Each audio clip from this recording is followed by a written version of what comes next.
ये खिलवाड़ नहीं है जो लोग अपने शरीर को नष्ट करने के लिए सोचते हैं। मतलब बहुत समय तक तो इनको पहले प्रेत बनना पड़ेगा। जो आत्महत्या करते हैं तड़पते रहेंगे, जल भी नहीं मिलता पीने को, बड़ा कष्ट में जीवन, फिर अधो योनियों को प्राप्त होते, बहुत मुश्किल। पता नहीं किस कल्प में फिर करुणा निधान से मनुष्य शरीर दे। आत्महत्या करने वाले ध्यान से इस बातों को सुने जिनके मन में कभी आत्महत्या के विचार आते हैं।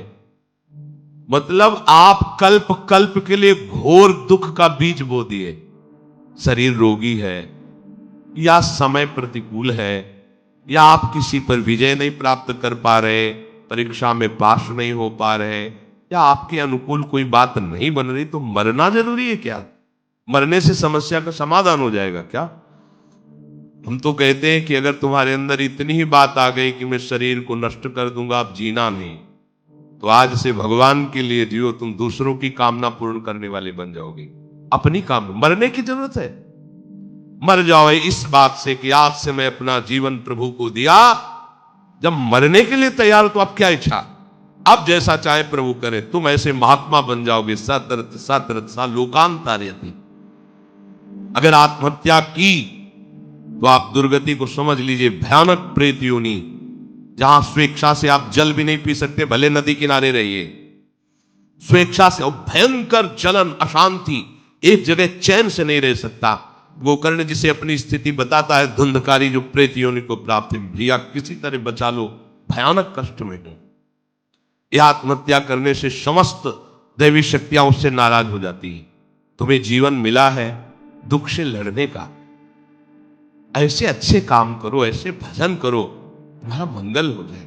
देखो, भोगों में यदि तुम रति करके अधर्माचरण से, पापाचरण से भोग भोगोगे तो तुम्हारा अंतिम निर्णय यही निकलेगा, ध्यान रखना। जब तुम धर्म विरुद्ध आचरण करोगे, जैसे कोई कहता है कि अभी तो छोटा बच्चा ही था, उसने कौन से पापाचरण किए, अभी तो 14-15 वर्ष का था, परीक्षा में ऐसा ऐसा, क्या भैया, एक जन्म का हिसाब नहीं चल रहा है, बहुत जन्मों का हिसाब चल रहा है। अगर उसके सुकृत काम करते तो माता पिता उसके ऐसे न मिलते कि उसको टॉर्चर करते, तभी तो ऊब गया जीवन से। अब किसको क्या कहे। हमें लगता है कि उसके दुष्कृतों के परिणाम स्वरूप ऐसा उसको वातावरण मिल जाता है कि कोई नहीं तो आत्महत्या करने का उत्साह नहीं आना चाहिए। हमें लगता है माता पिता को चाहिए कि अपने बच्चों से ऐसे मित्रता का व्यवहार करें कि उनके दुष्कृत नाश करने वाली भावना हृदय में जागृत हो, ना कि शरीर छोड़ने वाली। कोई बात नहीं, अगर इस बार फेल हो गए ना, हम तुम्हें और अच्छा ट्यूशन पढ़ाएंगे।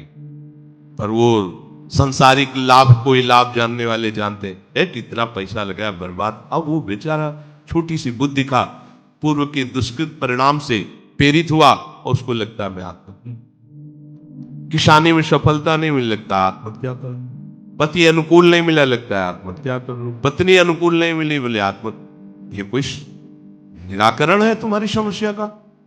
समस्या का निराकरण तो विवेक से होता है।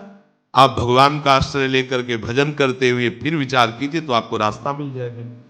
पर जो रास्ता देने वाले प्रभु है उनसे तो आप विमुख हो चुकी है, गंदे आचरण कर रहे हैं, मन में आध्यात्मिक शक्ति नहीं रह गई, बस वही निर्णय देने लगता है कि क्या करूं, इससे तो जीना ठीक नहीं है। मरने के बाद जो दुख है वो तुम झेल नहीं पाओगे। आत्मा न तरेत सा आत्म, शास्त्र में कई जगह लिखा है वो आत्महनन गति जाए, ऐसा कई जगह लिखा है। इसलिए जहां तक शब्द हमारे श्रवणेन्द्रिय में पढ़ते हो तो लड़ना सीखो समस्या से, समस्या से हारना मत सीखो। समस्याएं तो आती रहेंगी, लेकिन तुम्हारा जो जीवन है बार बार नहीं मिलेगा। और नाम जप करोगे तो सबसे जीत जाओगे, नाम जप करोगे तो दूसरों को भी बचाने वाले बन जाओगे, नाम जप करोगे तो सही बात, तुम्हें कोई डिप्रेशन में डाल सके आज तक ऐसी कोई समस्या पैदा नहीं। आप नाम जप करके तो देखो। पर प्रभु से और प्रभु के नाम से आपका परिचय नहीं तो बस देहाभिमान में भूले। जहां उस देहाभिमान में ठेस लगी तो लगा देह को नष्ट कर। अरे देह को नष्ट करना कोई समस्या का समाधान थोड़ी। प्रभु कह रहे हैं कि मनुष्य शरीर नौका है, गुरुदेव खेवैया है, और मैं अनुकूल वायु हूं, सुख पूर्वक भवसागर से तर जाओ। यदि ऐसा नहीं हुआ तो तुम आत्महा हो, तुम आत्महत्यारे हो। जब उपासक अगर ऐसा मान लेता है कि हम पूर्व जन्मों के पुण्यों के फल से इस संसार से मुक्त हो जाएंगे, तो असंभव। पहले ध्यान, पुण्य एक छोटी वस्तु है, संसार भयावह समुद्र है। ये केवल भगवत कृपा से, गुरु कृपा से पार हुआ जाता है, पुण्य बलों से नहीं। आज तक कहीं ऐसे इतना बड़ा पुण्यात्मा महाराज नृग, पढ़ के देखो भागवत, होश उड़ जाएंगे। 100-200 गाय हो तो बहुत ठसक हो जाती है, लाखों लाखों गायों का रोज दान करने वाला, स्वर्ण से अभिषिक्त करके सजा के, और क्या क्या नहीं दान करने वाला। गिरगिट बना पड़ा था द्वारिका के कुएं में, द्वारिकाधीश ने करुणा की, अहेतु की, हाथ जोड़कर खड़े हुए बताया, मैंने ऐसा ऐसा पुण्य किया, ऐसा ऐसा किया। पुण्य के बल से भगवत प्राप्ति नहीं। पाप और पुण्यों का फल तो तुम्हें सुख दुख के रूप में मिलेगा, भगवत प्राप्ति के रूप में नहीं। मनुष्य योनि, भगवत कृपा और नाम जप, इससे भगवत प्राप्ति। बहुत बढ़िया कृपा है। जो आपके जीवन में आचरण हो रहे हैं वही अंतिम समय चिंतन में आएंगे। ये भूल जाओ कि अभी जवानी है तो हमको भोग मनमानी भोग ले, बुढ़ापे में भजन कर लेंगे। और ये जिन साधकों का लक्ष्य भगवत प्राप्ति नहीं है, तो चाहे जितना जो कुछ भी उनको अनुकूलता मिल जाए भगवान की तरफ से, वो कभी नहीं चल पाते। ये लक्ष्य आपको सत्संग सुन के बनाना पड़ेगा, ऐसा नहीं कि पूर्व जन्म के प्रताप से बनेगा। ये भी बात छोड़ दीजिए। आपको सत्संग मिला ना, कृपा हुई, अब सुनकर आपको लक्ष्य बनाना पड़ेगा, मुझे भगवत प्राप्ति। ये बस तुम्हारे हृदय में बैठना चाहिए, बहुत बड़ी बात है, मुझे इसी जन्म में भगवत प्राप्ति करनी है। और इसकी पूर्णता के लिए फिर अन्य कोई आश्रय जो आपको दिखाई दे रहा उसे नष्ट कर दो। नहीं, इस चढ़ाई में जहां आपको प्रतिकूलता पड़ी भाग जाओगे उसी आश्रय में। जब निवृत्ति मार्ग में कदम रख दिया तो 21 पीढ़ियां तरेंगी, माता पिता की बात क्या, और लौट के पीछे नहीं देखना। निवृत्ति मार्ग को कहते हैं महाप्रस्थान पथ। महाराज युधिष्ठिर पांडव जब प्रस्थान पथ कर रहे, पीछे से सूचना मिलती जा रही, सहदेव गिरे महाराज, हिमालय बर्फ बर्फ ही बर्फ, सहदेव गिरे, पीछे मुड़ के नहीं देखा। नकुल गिरे, द्रौपदी गिरी, महाराज अर्जुन गिरे, भीम भी गिरे, पीछे मुड़ के नहीं। महाप्रस्थान गति, इसमें पीछे मुड़ के नहीं देखा जाता। सब परम पद पे आरूढ़ होंगे, क्योंकि आप चल रहे हैं। आपको छोड़ना होगा भगवान के ऊपर अपने परिवार के मोह को, रिश्ते नातों के संबंधों को। वो संभाल लेंगे, वो सबको संभालते हैं। प्रणत कुटुंब पाल रघुराई।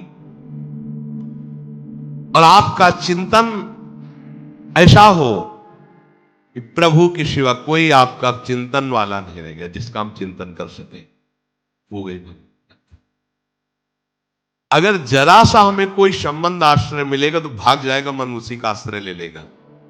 बहुत चिल्ला चिल्ला के कह रहे, निवृत्ति मार्ग है, जहां आसपास से चोट पहुंची काम की, क्रोध की, वासनाओं की, वो बाहर से कोई उसको रास्ता नहीं मिल रहा वासनाओं की पूर्ति का, फिर उसको ना गुरु अच्छे लगेंगे, ना शास्त्र अच्छा लगेगा, ना भगवान अच्छा लगेगा।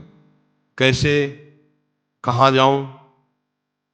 घर वाले तो भले हमको भगा दे, लेकिन मौसी है वो हमें बहुत प्यार करते, वो भाग जाएगा मौसी के लिए, फिर मौसी को लेकर मम्मी को बना लेगा, फिर वो परमार्थ चला। ये हम एक नहीं सैकड़ों उदाहरण दे सकते हैं, ऐसे सैकड़ों उदाहरण हैं। इसलिए भाई, इस मार्ग में कदम रखने वाले उपासक को पीछे कदम रख सके उस जगह को नष्ट कर देना चाहिए, संबंध को नष्ट कर देना चाहिए। ये अगर तुम्हारे अंदर चतुरता नहीं आई तो नहीं चल पाओगे, नहीं चल पाओगे, नहीं चल पाओगे। क्योंकि आगे तुम्हें ज्वाला दिखाई देगी, और उस ज्वाला में कदम वही रख सकता है, पीछे का रास्ता है नहीं, अगल बगल कोई रास्ता है नहीं। और जो भी ज्वाला में कदम रखेगा वो चंदन से भी शीतल होगी। पल इतनी भयावह है कि कदम वही रख सकता है जिसके पास कोई रास्ता नहीं रह गया। मरते का न करते, वो चल पाएगा। ये वो मार्ग है परमार्थ का। और जिनको और जुगाड़ है, मन को बैलेंस बनाने की व्यवस्था है तो भगवत प्राप्ति की कथा कर सकते हो आप, भगवत प्राप्ति नहीं कर सकते, ये पक्की बात समझिए। तो जो हम प्रारंभ में चिंतन करते हैं वही मध्य में चिंतन होता है और वही अंत समय आता है। प्रारंभ है बाल्यावस्था, किशोरावस्था, कौमारावस्था, मध्य है जवानी, अधेड़, और अंतिम है बुढ़ापा। थोड़ी बारी चौपाई पढ़ लेना, 2-4 बार भागवतिक बातें जान लेना, हम देखते हैं जैसे बड़े वयोवृद्धन बैठो ना, प्रभु की वार्ता छू रही गई हृदय में, वही प्रपंच संसार का भरा होता है। वो एक थे, उन्होंने ऐसा किया, फिर हमने ऐसा किया, फिर हमने, ना वो रह गया है ना कुछ उसका कोई नामो निशान रह गया, पर उसकी बातें उनके हृदय में रह गई। एक बार जीवन में ऐसी समस्या आई, फिर हमने सोचा ऐसा करना, हमने सोचा, हमने, कहीं भगवान नहीं, कहीं प्रभु की महिमा नहीं, वही संसार के व्यक्ति, वही संसार के, क्योंकि उनकी मशीन में वही भरा है। अब बोलेंगे तो क्या बोलेंगे।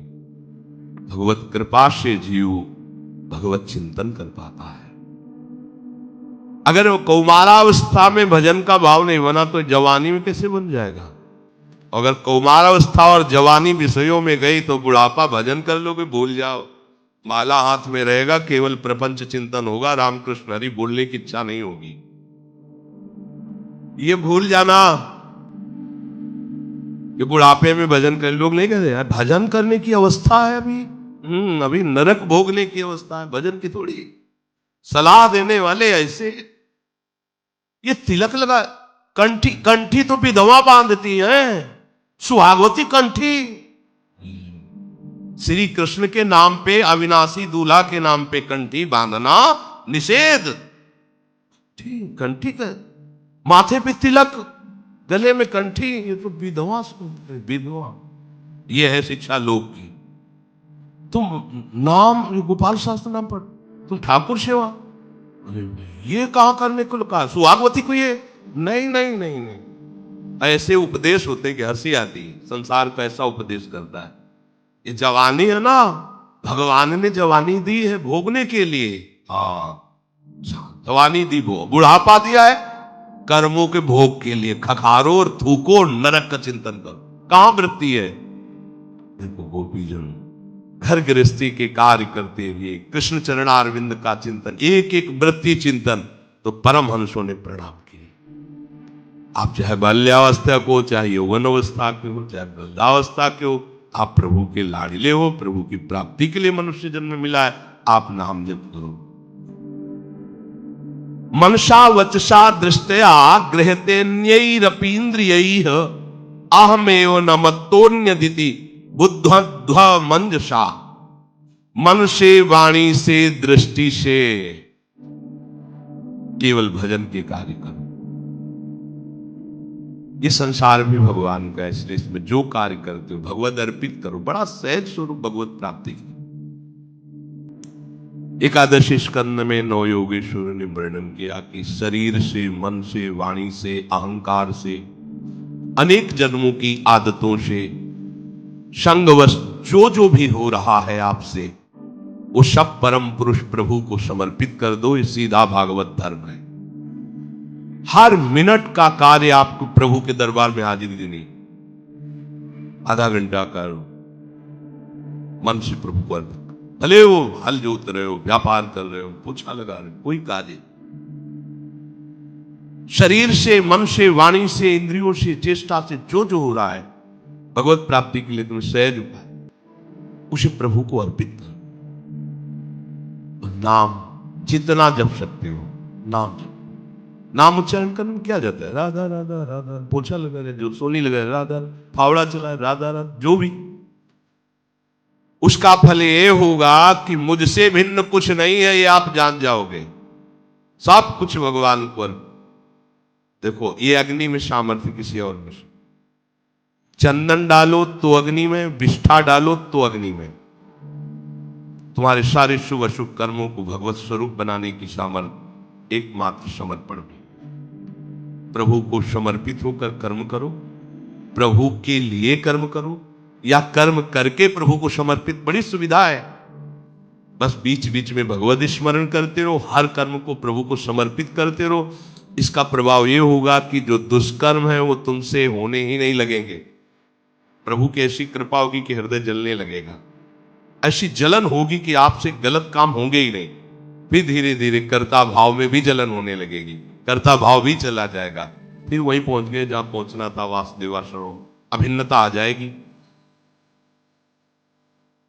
किसी को एक जगह भी अपनी प्रिय वस्तु मिल जाए तो इतनी प्रसन्नता होती है कि उस प्रियता में भर करके सब जगह डोलता रहता है। भाव ये कि जिस दिन कहीं एक जगह आपका भगवत भाव बन गया, गुरु में, शास्त्र में, धाम में, आचार्य में, नाम में, रूप में, लीला में, सेवा में, किसी एक जगह आपका पक्का भाव बन जाए, बस एक ही जगह हो जाए, गुरु साक्षात पर ब्रह्म, अब इनके वचन के अनुसार सब जगह आपको वही अनुभूति हो जाएगी, क्योंकि चराचर में गुरु ही विराजमान है। एक जगह आप तो नाम ही हमारे, ये नाम जो गुरु जी ने नाम दिया, नाम किसी एक जगह पकड़ लो। या हमारी दुर्दशा है, एक जगह। एक महात्मा कह रहे थे, संसार में एक ही जगह ऐसी है जहां डांट खा करके भी प्रसन्नता होती हो, गुरुदेव। कौन तुम्हें डांटेगा? ऐसे तो लाज जूता झगड़ा झंझट संसार में बहुत हो रहे अपने स्वार्थ के लिए, लेकिन तुम्हें भगवत प्राप्ति हो जाए इसके लिए कौन तुम्हें डांटेगा? तुम नरक जाओ, हमारा काम बनना चाहिए। केवल एक ऐसे गुरुदेव वात्सल्य समुद्र है जो तुम्हें शासन में ले रहे, तुम्हारे मंगल के लिए, तुम्हारे कल्याण के लिए। पर अज्ञानी जीव समझ नहीं पाता है। जिसको सब जगह अपने प्यारे का दर्शन करना है तो पहले किसी एक जगह से प्रारंभ कर दो।